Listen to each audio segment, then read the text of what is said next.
Farmer got dripping equipment set from agriculture department for 3,25,000 rupees at 35% discount. What was the mark price of equipment? Okay, तर नेहमी लक्षात ठेवा, M P वर आपण discount देऊन काय करतो, आपल्याला एस पी मिळते. मार्क प्राईस 100 असतो, त्याच्यावर 35% डिस्काउंट दिला आहे. 35% डिस्काउंट म्हणजे ह्याची व्हॅल्यू किती झाली, 65%. इथपर्यंत कोणाला काही अडचण? मार्क प्राईस नेहमी 100% असते. आपल्याला बघा 3,25,000 हे त्याची सेलिंग प्राईस आहे.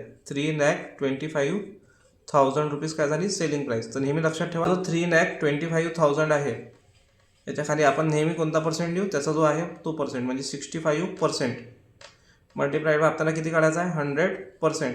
तर पर्सेंट हा पर्सेंट कट होऊन जाईल.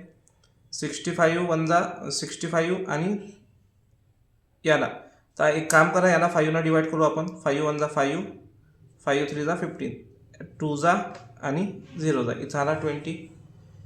किंवा याला आपण काय करू, 100चं जसं तसं राहू देऊ, याला आपण 100च राहू देऊ. ओके, याला 5 डिवाइड करू. 5 6 जा 30, खाली आले 2, 5 5 5 जा 25 आणि हे 3 0 जसच्या तसे.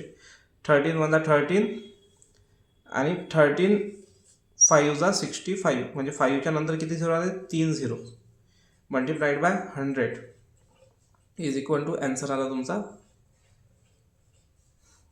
5 लाख. ठीक आहे, कॅल्क्युलेशन आहे, कॅल्क्युलेशन मात्र तुम्हाला स्वतःला करावं लागेल, कारण की आपण स्कॉलरशिपचे विद्यार्थी आहोत. स्कॉलरशिपच्या विद्यार्थ्यांना तेवढं कॅल्क्युलेशन तरी यायला पाहिजे.